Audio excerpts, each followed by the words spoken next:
Buenas noches, Spanish lovers! Boa noite, pessoal!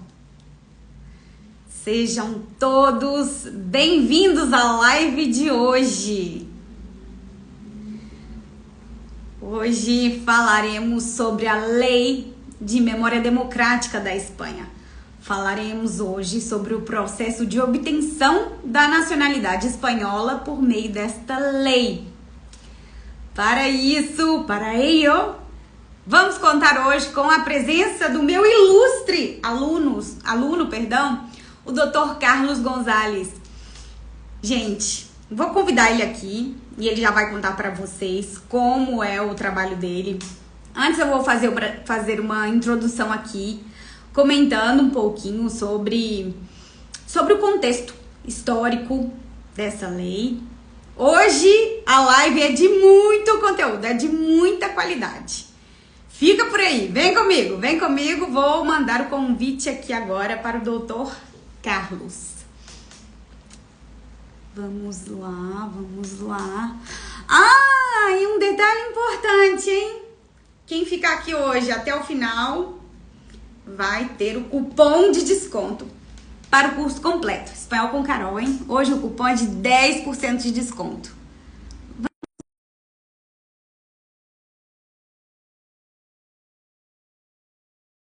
Para participar, foi?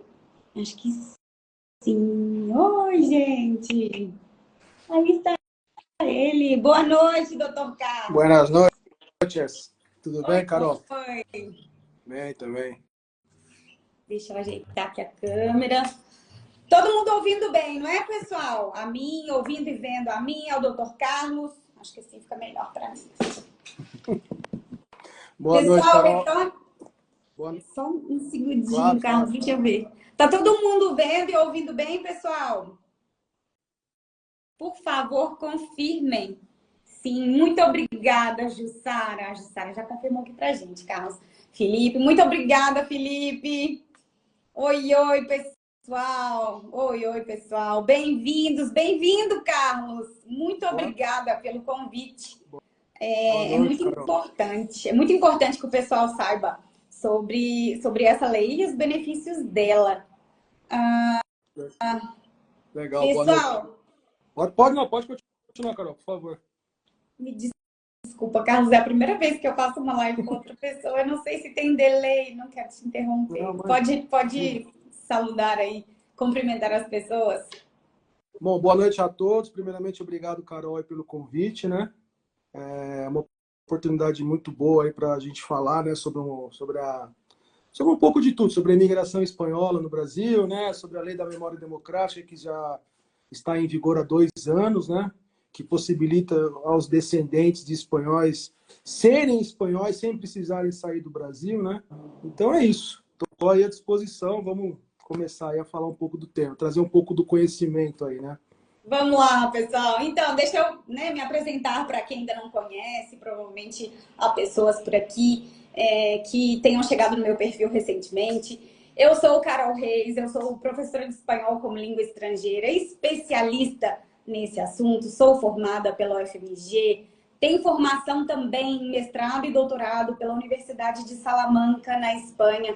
Fiz intercâmbio na Argentina. Algumas pessoas pensam que eu foco unicamente na Espanha, e não é assim.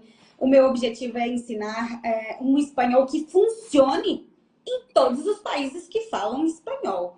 Então, já morei na Argentina, conheço bem o sotaque e a variedade linguística de lá, também ensino, tá bom? O Carlos, ele é meu aluno do particular, gente, olha que legal. O Carlos me procurou porque ele precisa do espanhol no trabalho dele. Ele já vai comentar aqui um pouquinho com vocês como ele utiliza o espanhol no trabalho dele, de obtenção de nacionalidade para os clientes dele.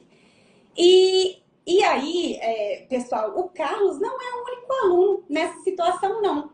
Muitos de vocês aqui vêm estudar espanhol justamente pela obtenção da nacionalidade espanhola. Vamos falar sobre tudo isso hoje, tá bom? O Carlos, ele é especialista nisso, então, pessoal.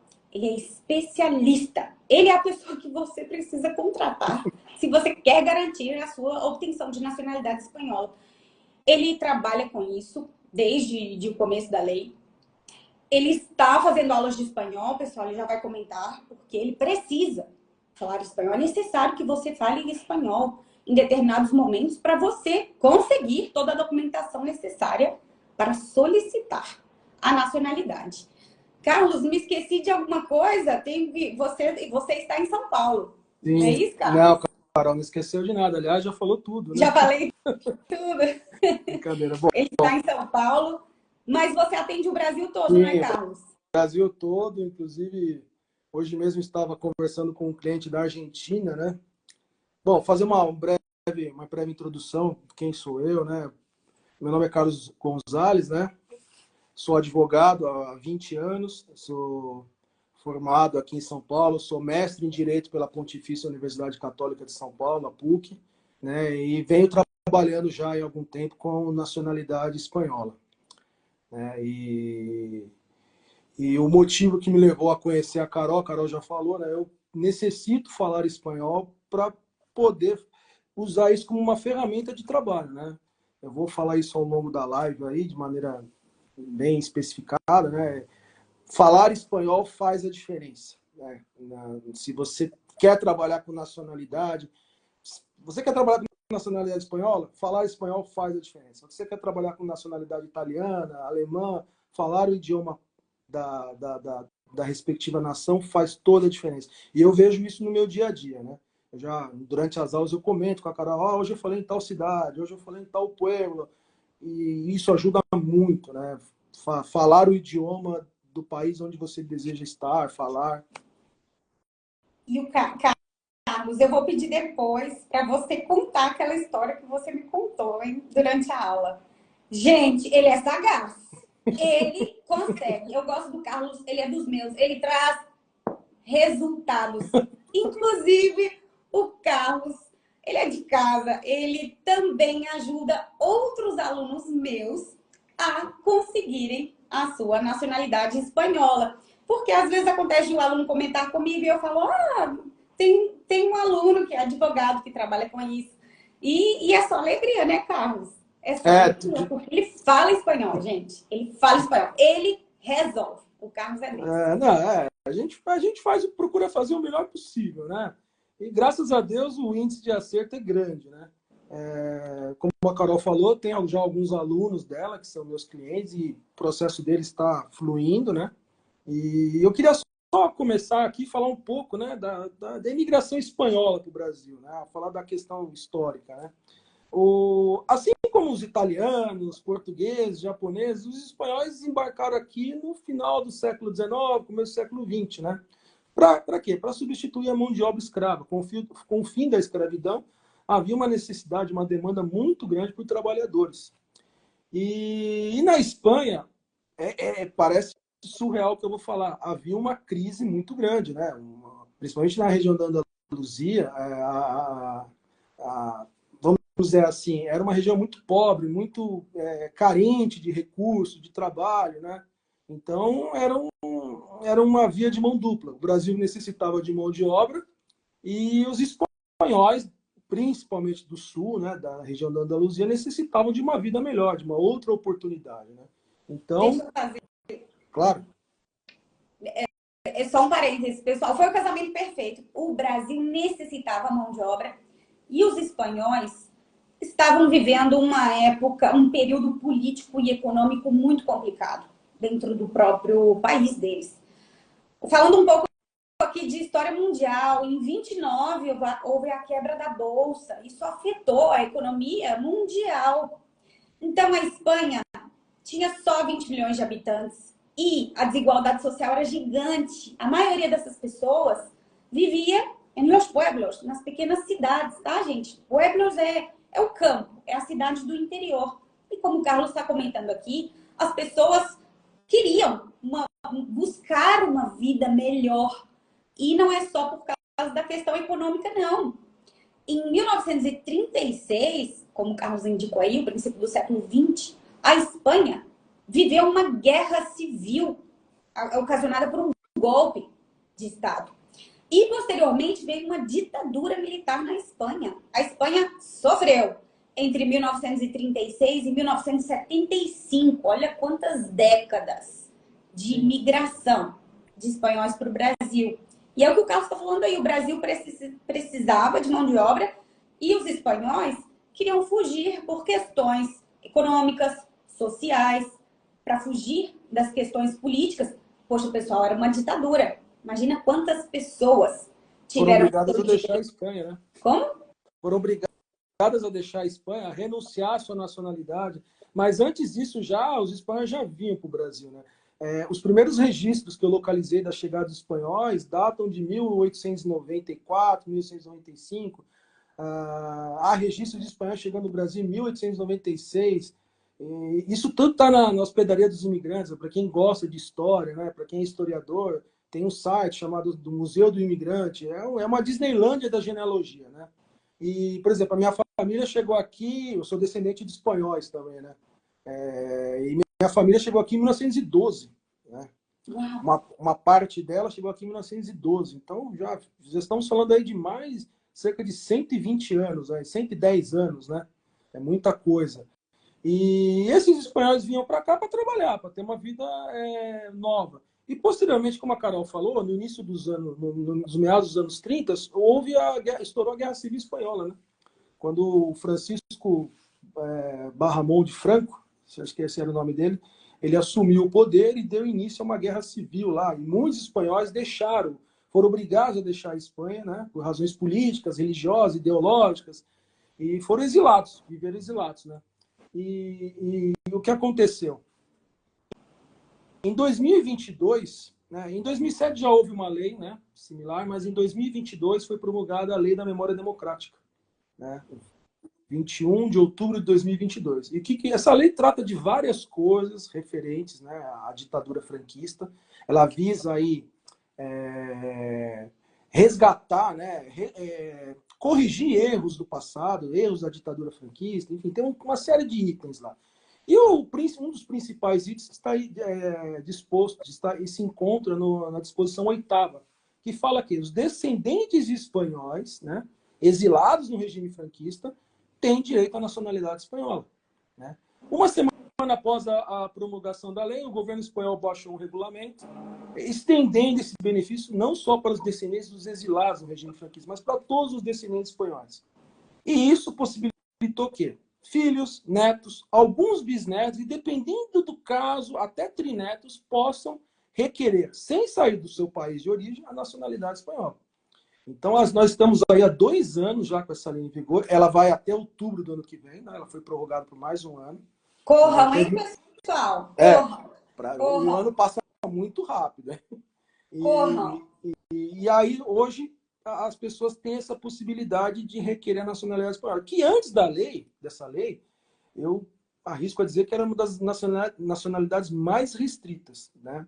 Para você obter a nacionalidade espanhola, se você não fosse filho de espanhol, eu sou nessa, teria que residir 1 ano na Espanha. Eu posso, ou se não, trabalhar legalmente na Espanha e obter a nacionalidade pela naturalização. Aí já tem uma série de detalhes.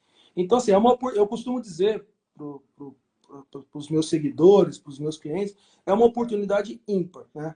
Se você tem aí essa descendência espanhola, esse é o momento de... A hora é agora, né, Carlos? A hora é agora. A hora é agora. Deixa eu só fazer um parênteses aqui, Carlos. Pessoal, falando aí, então, o Carlos me comentou, esse dado Obrigada por compartilhar aqui conosco, Carlos. Eu não sabia que desde 1890 e quantos? Eu encontrei registro da chegada de espanhóis no Brasil em 1894, 1896. 1894. 130 anos. O processo de imigração, ele sempre aconteceu. Sim. Não é, gente? Mas é isso, pessoal. Ele se intensificou com a Guerra Civil. Eu queria fazer um breve parênteses aqui, Carlos, contando para o pessoal um pouquinho sobre a Guerra Civil e a ditadura de Franco. Pessoal, eu vou ser bem sucinta nisso, já que eu falo com muito mais carinho sobre esse assunto no curso de espanhol. Porque lá você não aprende só língua, não, tá, pessoal? Aprende bastante pronúncia, aprende cultura também, aprende história. É um curso completo. O que aconteceu, pessoal? Houve, então, quebra da Bolsa em 29, a Espanha, a Europa toda naquela época, né? Era muito agrária e havia muita desigualdade social por lá. Esse processo que o Carlos está comentando, então, de imigração, ele se intensificou a partir de 1936. O Franco, ele deu um golpe de Estado, ele acabou tomando um poder, enfim, gente, era um golpe, né? Não tem muito o que dizer. E houve a guerra civil, porque o presidente que havia sido eleito de forma democrática, corretamente. E o Franco tomou o poder. Depois da guerra civil, onde muitas pessoas morreram, outras tantas imigraram. Foram tempos difíceis para a Espanha. Alguns amigos meus na Espanha chegam a comentar como os bisavós ou os avós, aí já bem velhinhos, né, sofreram durante a Guerra Civil. As pessoas passavam realmente fome. Um amigo meu chegou a comentar que um antepassado dele comia rato, porque as pessoas passavam fome durante a guerra. Gente, era uma guerra. Era uma guerra. Então, a imigração se intensificou. Posteriormente à Guerra Civil, que acabou em 39, o Franco instaurou a ditadura dele. E aí, pessoal, já sabemos, né? É uma ditadura com pacote completo. Acabei de me esquecer do nome. A censura. A censura, quem é contra o governo é caçado, é perseguido, ou é preso, ou é morto. Não podemos negar aqui como que a história intensificou esse processo migratório. Obviamente, os espanhóis não vieram unicamente para o Brasil, que precisava. Também migraram para outros países. Mas o objetivo aqui é falar da imigração para o Brasil e falar do processo de obtenção de nacionalidade. Eu paro por aqui. O Carlos vai contar um pouco mais para a gente, por favor, Carlos, sobre as nuances da lei, os requisitos. Pessoal, ó, o Carlos acabou de avisar, a hora é agora. E corre, viu, gente? Porque, como tudo na vida, as coisas não são assim. Eu quero e tá resolvido. O Carlos, no trabalho dele, há também um processo de pesquisa, de caça ao tesouro. Ele vai contar pra gente aqui agora. Depois eu volto para falar mais um pouco sobre a herança espanhola no Brasil. Conta pra gente, Carlos. Conta as nuances da lei. Vamos lá. Então é o seguinte, para você requerer a nacionalidade pela lei da memória democrática, o pré-requisito é você ser descendente de espanhol. Você precisa ser filho, neto, alguns bisnetos e até trineto. E assim, para você iniciar o seu processo junto ao consulado, porque todo o processo ele se dá perante os consulados espanhóis que existem no Brasil, né? Para você iniciar esse processo, você precisa de 2 documentos, tá? Certidão de nascimento do seu ancestral espanhol, ou, na falta dela, certidão de batismo, né? E aí existe também a negativa de nascimento. É um detalhe técnico que aqui a gente não vem ao caso. Então, você precisa desses 2 documentos. Certidão de nascimento, ou, na falta dela, a certidão de batismo. Aí você vai falar, Carlos, mas por que na falta da certidão de nascimento? Porque antigamente as pessoas, por incrível que pareça, não eram registradas civilmente. Na Espanha, o registro civil passou a ser obrigatório em 1871. Então, os espanhóis que nasceram antes dessa data, eles eram apenas batizados, né? E a Espanha, assim como... Ó, Carlos caiu? Ou eu caí? O que aconteceu?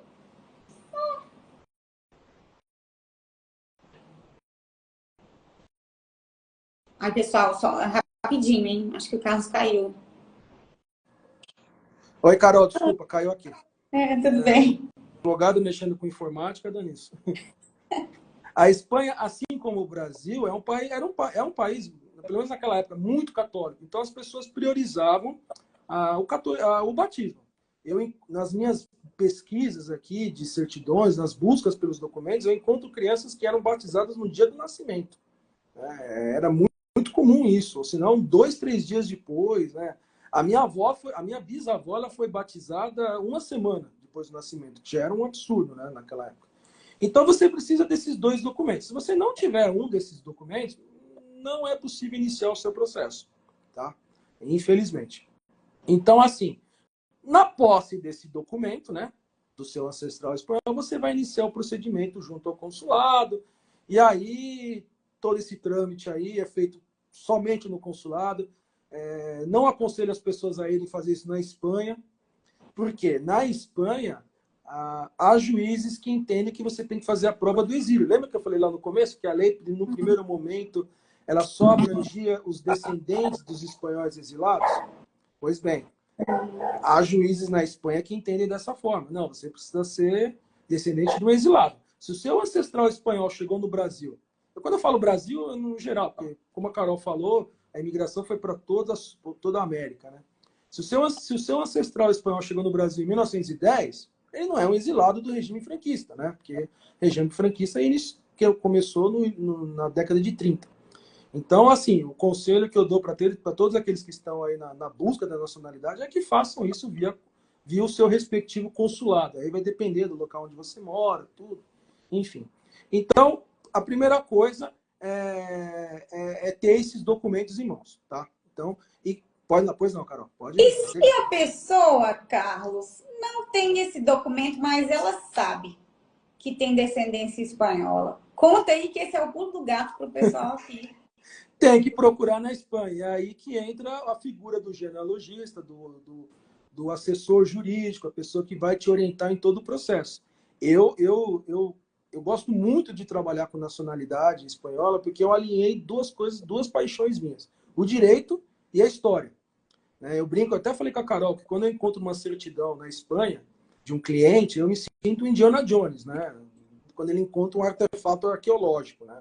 Eu tenho N casos aqui para contar, acho que não vai dar tempo, mas o último, o cliente me procurou, ele não tinha nem o nome. Olha, eu sei que eu sou bisneto de espanhóis, mas eu não sei nem o nome dos meus bisavós. Aí nós começamos todo um trabalho de pesquisa, de genealogia. Segunda-feira, a certidão do bisavô dele chegou. O bisavô dele nasceu em 1883, está lá, já iniciou o processo. Então, assim, você precisa, e aí que entra a importância nesse trabalho de pesquisa, de você saber falar espanhol. Porque, assim, você vai lidar, durante as buscas das certidões, você vai lidar com diversas situações de organização de registro civil. Você vai falar desde com grandes centros, com grandes cidades, como Cartagena, Córdoba, Barcelona, e como você vai falar também com pueblos, com cidades com 1.000 habitantes, 400 habitantes, cidades muito pequenas. E se você ligar para essas cidades, se você não falar o idioma deles, eles não vão te atender, eles não vão ter paciência para te ajudar. O Carlos, às vezes, ele chega na aula, pessoal, e ele me conta que teve gente que achava que era trote. Porque, oi, eu sou o doutor Carlos, eu tô ligando do Brasil. E é trote. Desligado baixo inúmeras vezes. Mas né? O Carlos é um profissional. Gente, ele me conta, é uma saga. É a caça ao tesouro mesmo. Ele liga, ele manda e-mail, ele liga de novo, ele explica tudo. Ele fala espanhol muito bem, o Carlos. Estuda comigo, ele já é avançado. Fala muito bem. E, pessoal, é muito legal, porque ele tem... Ai, não se sinta ofendido, Carlos, mas essa lábia de advogado, ele tem isso no espanhol também, gente. Ele convence todo mundo a encontrar a data de bautismo. Ele convence... Carlos, conta aquilo que você fez, que você ligou na farmácia. Você pode contar rapidinho? Só para eles verem como que não é tão simples assim para todo mundo, gente. Eu precisava falar numa igreja, né? Eu precisava falar numa igreja de uma cidade, Alcalcim. Alcalcim fica na província de Málaga, né? E o número do telefone da igreja que havia no Google, ninguém contestava, né? Ninguém atendia, né? Eu falei, agora, como que eu vou falar com esse padre aqui, né? E você, durante o trabalho de pesquisa, você descobre muita coisa. Você descobre que os padres, eles atendem mais de uma paróquia, que eles não estão todos os dias na igreja, né? Enfim. Aí eu entrei no Google Maps e eu vi que havia uma farmácia ao lado da igreja, né? Vi o nome da farmácia, joguei no Google, vi o número do telefone, liguei, né? Aí eu tive que respeitar o horário da siesta, né? Aí a espanhola, a senhora me atendeu, muito educada, me apresentei, falei que era brasileiro, né? Isso é importante também, mesmo que mesmo que você não domine o idioma, é bom você falar de onde você é, né? E expliquei que eu precisava falar com o padre, e não estava obtendo êxito. Ela falou, tem um telefone na porta lá, você espera um momento? Foi claro, ela voltou com o número do celular do padre. No Aí mesmo é dia eu que consegui tá, gente, a estabelecer contato. diferença, hein? Aí é que tá a diferença em contratar um especialista. O caso resolve, gente. Obviamente, havendo o documento, né? Porque Obviamente, havendo o documento. isso é um detalhe muito importante, né? Infelizmente, como a Carol falou no começo da live, até 1940, até o início dos anos 40, a Espanha viveu a Guerra Civil Espanhola, uma guerra extremamente sangrenta. Para quem aí não se lembra, todos devem conhecer aquele quadro do Pablo Picasso, La Guernica. É um quadro que ele fez retratando a Guerra Civil Espanhola. Excelente E assim, observação, Carlos. Excelente observação. Pessoal, La Guernica, aquele quadro que é um pouco cubista, as pessoas estão super despedaçadas assim no quadro. Aquele quadro é maravilhoso, hein? Quem estiver por Madrid, não percam a oportunidade de ver ao vivo o quadro. Mas é o que o Carlos está falando. Muito obrigada, Carlos. Ele representa a Guerra Civil Espanhola, porque foi extremamente sangrenta. Eu também teria migrado, hein? Eu não ficava, não. É uma situação de guerra, né? Guerra não é, em nenhuma circunstância ela é boa, né? E o que acontece? Havia muitos conflitos armados, né? E quando havia um conflito na cidade, o primeiro alvo era a igreja ou a prefeitura, né? O ayuntamiento, que era o centro da cidade, né? E, infelizmente, muitos livros de registro civil e batismo foram destruídos. Então, há situações, a gente até sabe de cor, às vezes, dependendo da cidade, o cliente vem procurar, meu ancestral, meu avô, meu bisavô era de tal cidade. Eu já falo, olha, não tem nada lá, foi tudo destruído na guerra, infelizmente. E uma vez os livros, né, de batismo e registro civil sendo destruídos, a pessoa não consegue as certidões necessárias e, infelizmente, não pode iniciar o processo. Não há outro documento para ser utilizado, né? Há algumas teorias aí que eu vou usar a certidão que comprova que o meu bisavô chegou aqui no Brasil em 1910. Né? Nós chamamos de certidão de desembarque, que é emitida pelo Arquivo Público do Estado de São Paulo. O Consulado de São Paulo não aceita. Tá? Alguém Infelizmente. essa pergunta aqui. Eu vi aqui. Eu vi. Alguém inclusive essa pergunta. Teve Então um tá caso, respondido, pessoal. Teve um caso aqui que eu Não, que pena, hein? Pode falar, Carol, por favor. Carlos, essa pessoa em específico está falando que tem o desembarque. O desembarque não serve, mas o desembarque pode te ajudar a encontrar... Sim. É um trabalho de investigação, né? A gente chama de engenharia reversa, né? Você vai voltando no tempo, literalmente, voltando no tempo nas certidões. Então você vai tirando as certidões do seu pai, do seu avô, do seu bisavô. Em algum lugar você vai encontrar uma pista. Eu vou falar de mim. Eu sempre ouvi que minha mãe tinha uma tia espanhola. Foi a tia que fez o parto dela. Minha mãe sempre falava... Oi, pode falar, Carol. Um minuto. Gente, presta bastante atenção nisso que o Carlos vai contar agora. Eu até ia fazer essa pergunta para ele depois, porque eu falei assim, ué, Carlos, como é que eu vou saber? Vai que eu também posso solicitar a minha nacionalidade espanhola. Aí eu falei assim, mas como é que eu vou saber? Aí ele vai falar aqui agora para vocês, pessoal, a dica que ele me deu. Olha lá que legal essa dica que ele vai dar aqui agora. Tem o trabalho de pesquisa nos arquivos, né, públicos, nos cartórios, e tem o trabalho familiar, né? A herança familiar, né? As histórias de família, né? Eu sempre fui criado escutando que minha mãe tinha uma tia espanhola que fez o parto dela, inclusive. Minha mãe sempre falava dessa tia, que na verdade era tia do meu avô, né? Ela era irmã do meu bisavô espanhol. E minha mãe falava, olha, a tia Lorenza morava em Osasco. E eu fui num site chamado Family Search, quando eu comecei, né, o trabalho da minha nacionalidade, eu descobri, coloquei lá, Lorenza Gonzalez, Osasco, apareceu uma certidão de uma senhora chamada Rusta Quaresma Romero. Eu vi lá que ela tinha uma filha chamada Lorenza, que ela tinha um monte de... Ela era casada com Gonzalez. Eu falei, nossa, que coincidência, né? A família... Minha mãe nasceu em Osasco, tudo. Bom, essa Rusta Quaresma nada era que minha tria-avó, né? E por intermédio dela, eu consegui achar o desembarque da família na hospedaria dos imigrantes, e lá no livro da hospedaria havia a cidade natal de todos eles. Então, assim, eu localizei os documentos para obtenção da minha nacionalidade por meio de uma história familiar. Então, assim, é muito importante você não excluir nenhuma possibilidade de pesquisa, tá? Tudo que... conversa com a tia, aquela tia-avó que tem 90 anos, mas está lúcida. Tia, da onde que o biso veio? Da onde que a bisa veio? Com certeza eles vão se lembrar. Eles vieram de tal cidade, tal província. Tudo é válido, tá? É um jogo de quebra-cabeças, né? E muita paciência, tá? Tem que ter muita paciência na busca. Carlos, eu não tenho tempo. Então, socorra de um profissional. Procure um profissional da sua confiança, né? E delegue a ele a função. Tem casos que não serão localizados? Infelizmente tem, tá? Seja porque os registros foram destruídos na guerra, seja porque você não encontra nada do espanhol. Eu tenho um amigo de infância, que eu brinco com ele e falo, fulano, os seus ancestrais espanhóis, eles foram criados dentro do navio a caminho do Brasil, porque eu não encontro o registro deles na Espanha. É impressionante. Né? Então, tinha muito isso também, né? Às vezes as pessoas os espanhóis vinham para o Brasil fugindo, literalmente, por algum motivo. Dívidas, brigas, problemas com a justiça. Eles vinham com documentos falsificados para o Brasil. Né?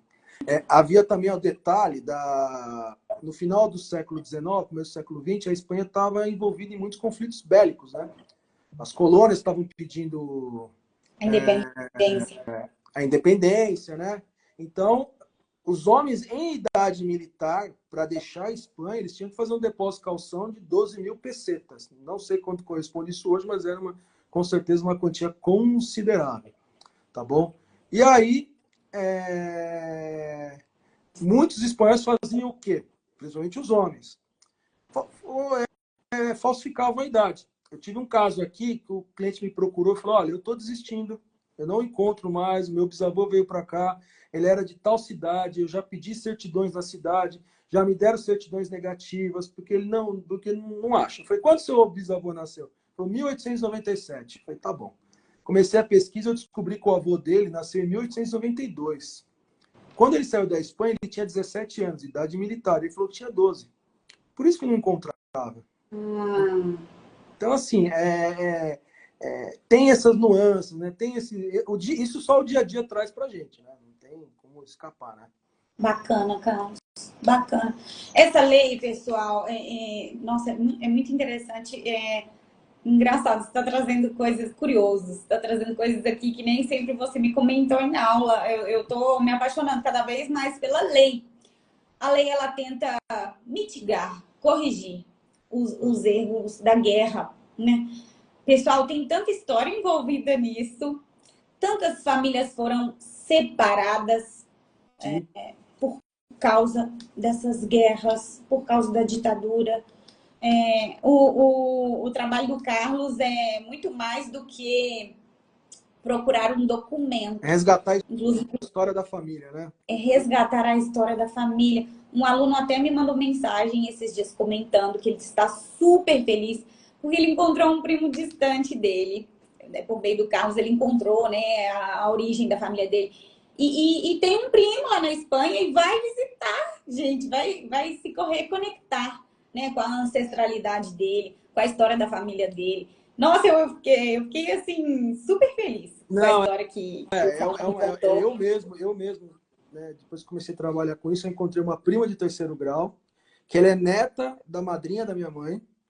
A madrinha da minha mãe era prima do meu avô, né, que era o filho do espanhol, vamos dizer assim, né? E eu descobri, olha só que legal, né, fazendo os trabalhos de busca, né, de genealogia, porque eu faço os clientes e faço a minha família, né? É o que eu falei, eu tô alinhando duas paixões aí, né? E eu descobri que há 30 anos atrás eu estudei com uma moça no colegial e essa moça era só minha prima em segundo grau. Então, assim, a gente... Inclusive, tem gente aqui falando nos comentários. Eu acho que você tem mais parente por aí, hein, Carlos? O Gonzales é muito comum na Espanha, né? Depois, pessoal, já podem ir colocando as perguntas aí, já. Vamos abrir um espaço para as perguntas aí. Já a gente responde. Já mandem aí as perguntas. Carlos, eu tô achando que você vai encontrar família por aqui, hein?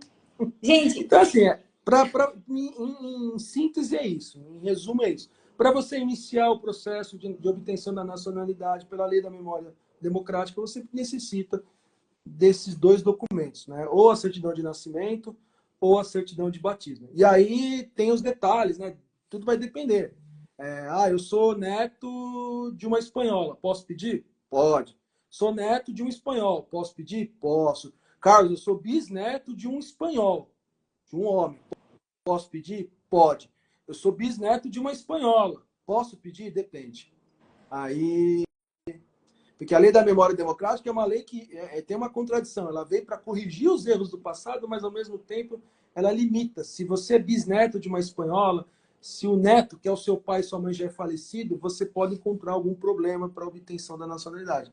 E aí, não dá para estender nos detalhes, mas você precisa aí procurar um especialista para ele estudar o seu caso e ver qual é a melhor alternativa. Talvez. Por isso que eu falei lá, olha, filhos, netos e alguns bisnetos, né? Tudo vai depender cada caso é um caso, né? Então é isso. Aí você fala assim, Carlos, eu ainda tenho um ano para fazer isso, né? Você tem um ano para requerer, para iniciar o processo. Só que lembre-se, você tem que achar a certidão ainda do seu espanhol. E há situações em que eu já encontrei certidões em 24 horas. Tá? Eu até brinco aqui, né? Eu faço o pedido 10 horas da noite pela internet, acordo às 6 da manhã, a certidão está no meu e-mail. Agora, há casos que você aguarda aí pelo menos uns 30, 60, 90 dias para a certidão chegar no Brasil. Isso se ela for localizada. Então, assim, para aqueles que querem fazer, não percam tempo. Não, depois do carnaval eu vejo isso. Pode ser que não dê tempo. Gente, pelo amor de Deus, o especialista no assunto está falando que a hora é agora. Corre atrás, gente, dessa obtenção de nacionalidade. Agora, meu amor, obter a nacionalidade espanhola te concede tantos benefícios. Não deixa passar, não. Pode morar não em qualquer país da Europa, né, sem necessidade de visto, de trabalho ou residência. Você pode obter bolsas de estudos nas universidades europeias. Para aqueles que gostam, dá para ir para a Disneylândia sem o visto, né, dos Estados Unidos. Gente, o passaporte espanhol é aceito em 192 países. Ganha até do passaporte dos Estados Unidos. Ele é um dos passaportes mais fortes do mundo. Um dos passaportes está lá no pódio, tá bom? Para quem quer viajar, trabalhar e viver, tanto na Espanha quanto em qualquer outro país da União Europeia, o visto ajuda. Para viajar para outros países, 192 países aceitam o visto da Espanha. Como o Carlos comentou, você pode solicitar bolsas do Ministério de Educação espanhol para estudar lá. Eu não pude tentar algumas bolsas durante meu mestrado e meu doutorado, gente, porque eu não tinha uma nacionalidade espanhola. Além disso, você tem acesso ao sistema de educação básico e também ao sistema de saúde, que é excelente na Espanha. Básico, pelo fato de você ter a nacionalidade espanhola. Se você estiver viajando para outro país, sei lá, fui para o Vietnã, me aconteceu alguma coisa lá, você tem assistência consular da Espanha para resolver a sua situação lá. E, Carlos, tem que abrir mão da nacionalidade brasileira para obter a nacionalidade espanhola? Não. Nacionalidade espanhola e brasileira são compatíveis, tá? Você não precisa renunciar à nacionalidade brasileira para obter a nacionalidade espanhola. Inclusive, a Constituição Federal Brasileira fala, né, que como é uma nacionalidade jus sanguinis, que nós chamamos, direito de herança, direito de hereditário, pelo vínculo sanguíneo que você tem com um espanhol. Você não precisa abrir mão da nacionalidade brasileira. Pode acumular as duas nacionalidades tranquilamente, tá bom? Excelente. Gente, eu não sei vocês, eu só vejo vantagens em ter uma outra nacionalidade. Eu tirei a minha, não a espanhola, porque eu não tinha descendência, mas estou muito feliz com essa decisão que eu tomei na minha vida. Foi durante a pandemia, pessoal, quando eu senti a necessidade. É outra nacionalidade a minha, tá, gente? Mas eu senti muita necessidade de ter para onde correr. Eu acho que eu experimentei um pouquinho do que o povo espanhol viveu entre 76 e 75. É quando você pensa assim, a economia tá ruim, a política tá ruim, no caso, estou falando aqui do Covid, e eu fiquei assim, gente, eu não tenho para onde correr, eu vou ter que morrer aqui, eu faço parte do grupo de risco do Covid e eu temi pela minha vida em vários momentos, assim, porque durante um primeiro momento a gente só ficava em casa, depois o meu marido começou a sair para trabalhar. Gente, é um desespero. Todo mundo viveu isso. Todo mundo que está aqui, né, viveu isso, experimentou. Imagina se a nossa economia degringola. Para onde é que a gente vai correr? Se vem uma guerra, uma outra pandemia, eu acho que mesmo que você não queira ir morar na Espanha, é uma boa herança para você deixar para os seus filhos. É um bom plano B, uma carta na manga que você tem aí. Eu sou bem preocupada assim, com isso, gente. E o Carlos está falando, a hora é agora de solicitar. Tá bom, gente? O Instagram do Carlos é Ola_Espanha. Olá, Espanha. Ola_Espanha. Não é isso, Carlos? Isso, olá, né? Olá de olá, olá. Olá. Olá, underline Espanha. Eu acho que talvez esteja aparecendo para eles na live. Eu sou seguidor da Carola, é fácil me achar lá, tranquilo. A gente deixa uma foto, Carlos, depois da live com o seu arroba lá. Pode deixar. Por via das dúvidas. Agradeço. Por via das dúvidas. Em cima disso, Carlos. Em cima disso que você falou aí da herança, né? A nacionalidade espanhola, quem obtiver agora pela lei da memória democrática, você pode transmitir para os seus filhos menores de idade, por exemplo. Uma vez você se tornando espanhol, você pode passar essa nacionalidade para os filhos, né? E assim sucessivamente. Desde que não haja perca de prazos, tudo, você pode, aí ela vai se perpetuar, né? Se não houver nenhuma mudança na legislação, que eu acho difícil, ela vai se perpetuar. Então é uma herança mesmo, talvez seus trinetos aí terão, né? Graças a essa atitude hoje que você vai ter, que você terá de buscar a nacionalidade, né? Eu gostaria, viu, de ter o passaporte espanhol, Carlos. Deus me abençoe de outras maneiras, não dessa. É só trabalhar na Espanha por dos. E eu só trabalhar na Espanha, homem. O problema é que eu trabalho no Brasil. Eu sou apaixonada pelo Brasil, gente. Vocês não podem imaginar o tanto que eu sou apaixonada pelo Brasil. Não, o país eu Brasil trabalho online, Carlos. Não sei. Vamos ver as perguntas, Carlos? Vamos, eu vi duas aqui que eu gostaria de responder. Deixa eu pegar aqui. Deixa eu ver. Olha, o doutor Carlos está recebendo vários elogios aqui. Obrigado, a recíproca é verdadeira. Vocês são muito gentis. Vamos lá. Alessandra Bragante. Essa aqui é a pergunta de $1 milhão. Ela falou assim, Carlos, já dei parte dos meus documentos no consulado de São Paulo e falaram para esperar agora o e-mail com as instruções de entrega do restante. Porém, essa demora do muito tem alguma mudança sobre isso? Obrigado. Provavelmente você já fez a cita, né, Alessandra? Você entregou lá os anexos correspondentes, a cópia da identidade e o comprovante de endereço, né? O Consulado de São Paulo já iniciou a segunda fase de entrega dos documentos, tá? Iniciaram, acho que há cerca de um mês aí. Desculpa, gente, às vezes eu tenho dificuldade para guardar datas. Mas eles já chamaram algumas pessoas que fizeram cita em novembro e dezembro do ano passado, tá bom? E a atual instrução que nós temos quando eles enviam o e-mail solicitando o restante dos documentos, você tem 30 dias para apresentar esses documentos. Então, conselho que eu te dou aí, Alessandra, fica de olho na sua caixa de e-mails, não sei quando você fez a cita, né? Mas fica de olho nessa caixa de e-mails que em breve você deve receber o e-mail aí para entrega dos demais documentos, tá bom? Deixa eu fazer um parênteses aqui, Carlos. Gente, vocês não podem imaginar a história da Alessandra. No curso, aulas de conversação, e estávamos em aula, acho que foi na primeira aula, segunda aula, todo mundo se apresentando. Aí, na aula, a Alessandra é da mesma cidade de um outro aluno que estava no curso. Gente, as famílias vêm da mesma cidade lá na Espanha, os dois tentando o processo de nacionalização, de nacionalidade espanhola. Eu tô assim, vocês já pararam para pensar que vocês podem ser primos?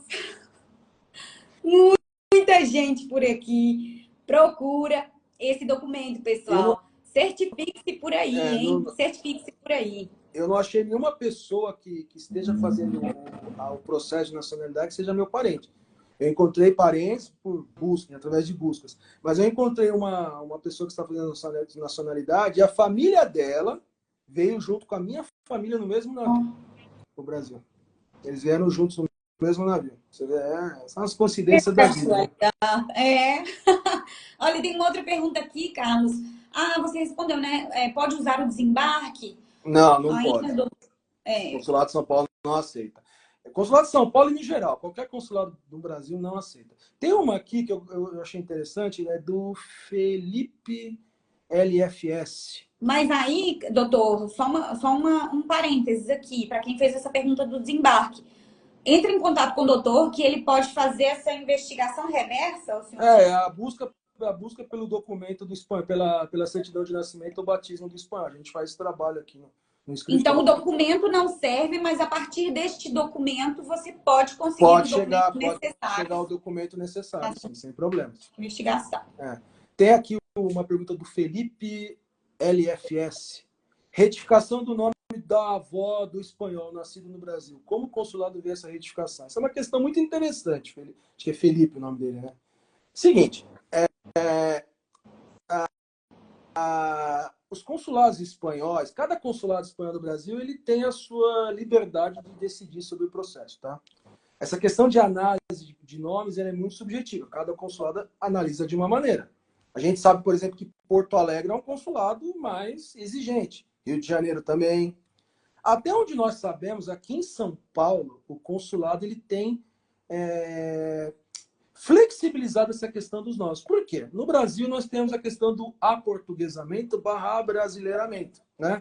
O espanhol chamava Juan, chegou aqui e virou João. A espanhola se chamava Concepción, chegou no Brasil, Conceição. Encarnação, encarnação, e assim sucessivamente. Então, nesses casos de aportuguesamento, até onde nós sabemos, né, o consulado não exige retificação, tá? É lógico. O caso a gente até brinca, né? Tem um caso aqui, o espanhol se chamava de Antônio, na Espanha chegou aqui e virou Diego. Ué! Nesse caso, eu estou dando exemplos fictícios, né? Esse caso é interessante conversar com o advogado da sua confiança e providenciar a retificação, né? Então, tudo vai depender de cada caso, né? Não existe uma regra, não dá para falar, olha, você tem uma mudança de nome na sua família, o consulado vai aceitar, o consulado vai recusar, não dá para cravar. Precisa analisar o caso e, com base na experiência que nós temos, dizer, olha, nesse caso passa, nesse caso não passa. Por exemplo, o meu Gonzalez, né? Eu cresci achando que era Z no meio e Z no final, né? O meu Gonzalez é Z no meio e S no final. Quando eu achei a certidão do meu bisavô, era S no meio e S no fim. Mas nesses casos, o consulado não exige retificação, tá? Por exemplo, Sanches com Z no fim, que é na Espanha. Aqui no Brasil tem muito com S. Não há necessidade de retificar. Martínez com Z no fim e tilde no I, né? Aqui virou Martinez, né? S no fim sem tilde, sem acento. Não precisa retificar. É Martinez na Espanha e virou Martins no Brasil. A caso que o consulado aceitou, eu tenho esse histórico, e houve um caso que eu achei prudente retificar. Falei para o cliente, olha, eu não me sinto confortável de mandar você para a CITA com essa divergência, porque existe o Martim na Espanha, né? O nome Martim existe na Espanha. Então, por exemplo, se o espanhol se chamava Martim e aqui virou Martins, ok. Mas ele era Martínez na Espanha, aqui virou Martins. O consulado pode exigir. Então, nós achamos por bem, no caso desse caso que eu atuei, de proceder à retificação, né? A retificação você pode fazer de duas formas, administrativamente ou judicialmente, né? E aí, aconselho sempre a procurar um advogado da sua confiança para fazer esse trabalho, tá bom? Eu também aconselho, doutor Carlos. Gente, a minha nacionalidade não foi pela Espanha, foi por outro país. Mas olha, deixa eu te falar. Há pormenores que quando a gente não presta atenção a eles, quando somos leigos, né, não sabemos, não dominamos aquele assunto, passamos por esses pormenores e lá na frente isso pode te custar caro. Isso pode te custar caro. E não estou falando só de dinheiro, não. Custa caro de, às vezes, você perder uma boa oportunidade, como o governo da Espanha está dando agora com esta lei. Aí você perde o prazo porque trupicou ali na entrega da documentação, entregou incompleta. não sabia exatamente dos seus direitos de correção de nome, por exemplo. O doutor Carlos acabou de comentar aqui sobre a questão das avós. Há uma exceção aí, não é? Não é, Carlos? É isso que você comentou? A bisavó, na verdade, né? Porque tem alguns bisnetos que a gente chama de bisneto ascendência falecida, porque o neto já é falecido, que é o neto do espanhol. Então só tem o bisneto. O bisneto de um espanhol, ele não vai ter problemas no processo de obtenção da nacionalidade. Há alguns detalhes técnicos que, se eu for falar aqui, ó, o pessoal que não é do direito não vai entender, a live vai ficar chata, né? Mas o bisneto de uma espanhola, ele precisa, o processo dele precisa ser analisado com mais cautela, porque havia uma época na Espanha que a mulher, quando ela casava com um estrangeiro, ela perdia a nacionalidade, e numa outra determinada época, quando ela casava com um estrangeiro, ela obtinha a nacionalidade do estrangeiro. Então, o filho dela não era espanhol. Se ela não passou na nacionalidade para o filho, ela não passou para o neto, para o bisneto, e assim vai, né? Nada como um profissional, né, gente? Nada como um profissional, né, doutor Carlos? Para saber. A gente faz o que pode aqui, né? Mas assim.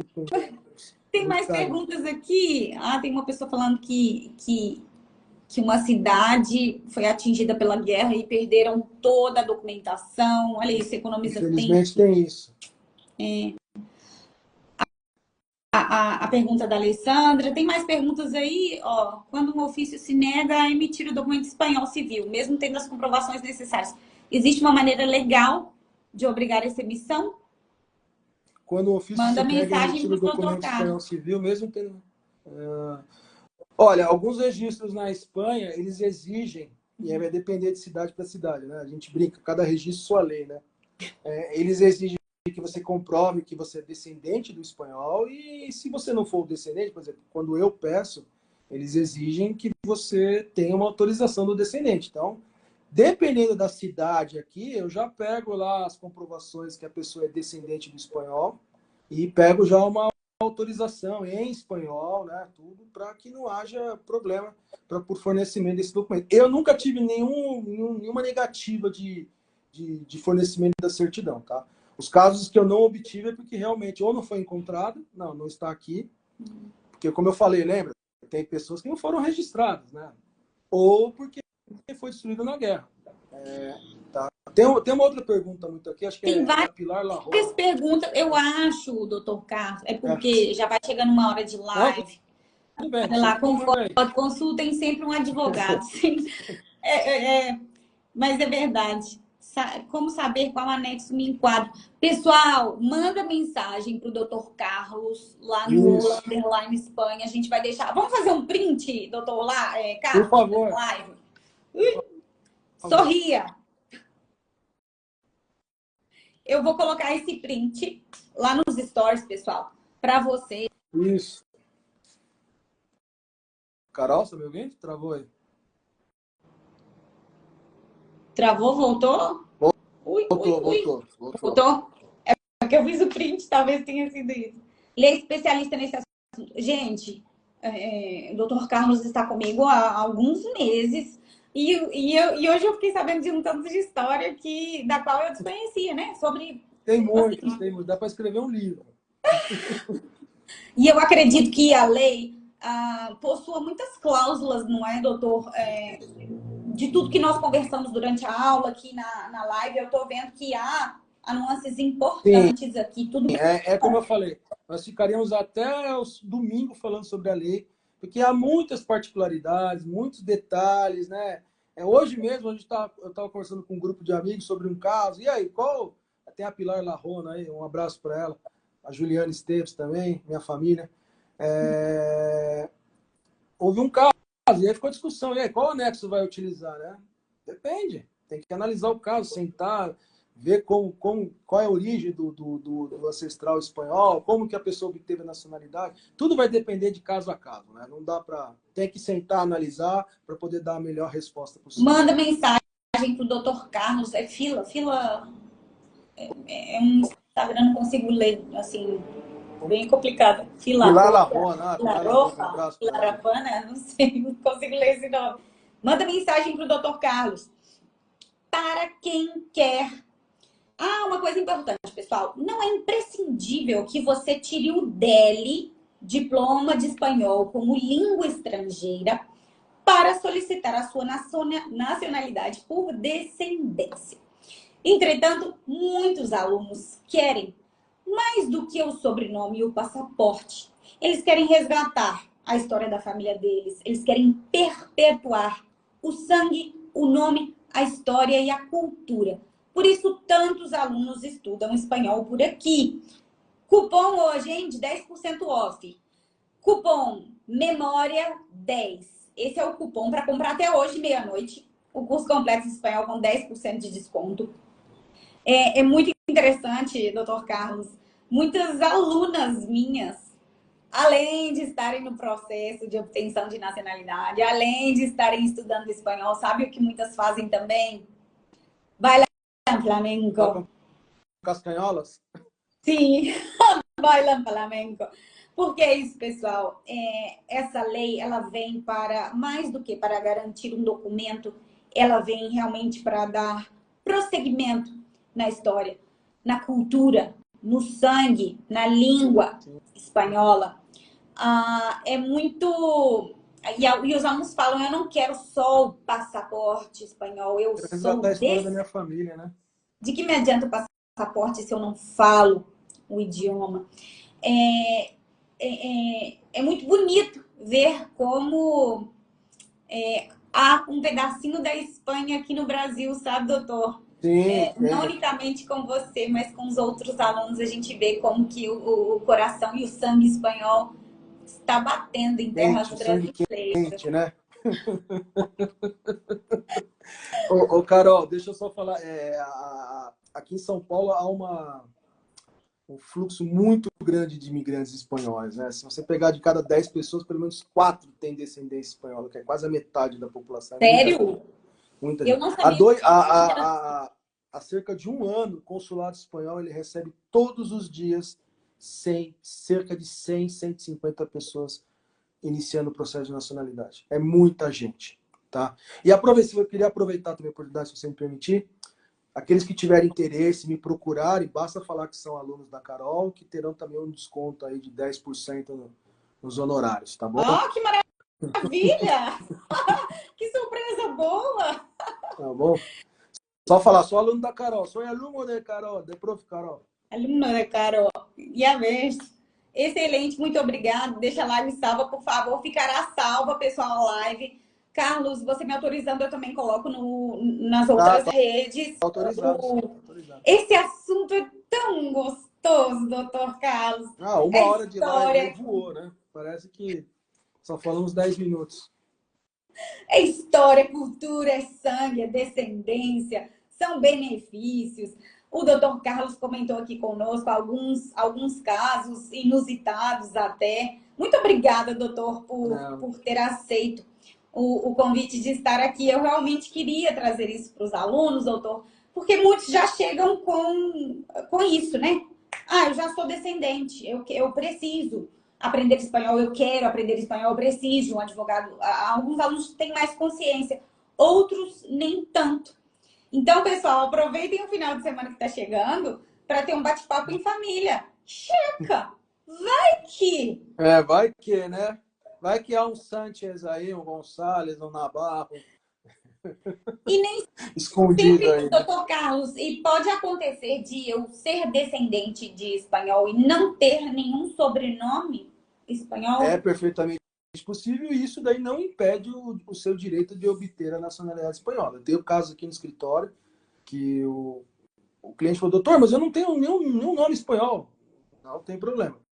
Basta você comprovar, por meio da documentação exigida pelo consulado, que você é descendente de um espanhol, de uma pessoa que nasceu na Espanha, né? Não há necessidade. Conversem, hein, pessoal? Com os avós, com os tio-avós. Busquem aquelas informações que estão guardadas no fundo do baú, dentro da gaveta, né?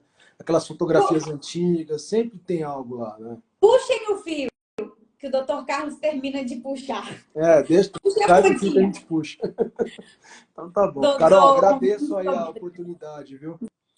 Imagina, muito obrigada pelo seu tempo. Pessoal, vou deixar então um print, tá bom? No story. para vocês procurarem a ajuda do Dr. Carlos lá, extremamente competente. Indico para todos os meus alunos e todos obtêm sucesso desde que haja o documento, né, doutor? Sendo possível. Sim. Tem que ter o documento. Não vou vender ilusão aqui, tá? Se não tiver esses 2 documentos que eu citei, infelizmente não será possível. Milagre ainda está difícil, mas é um profissional extremamente competente e preparado para fazer isso. Muitíssimo obrigada. Eu que agradeço, Carol. A recíproca é verdadeira, viu? Um abraço, então. Boa noite. Boa noite. Um saludo a todos. Hasta luego. Tchau, gente. Venga, Obrigado. tchau. Tchau.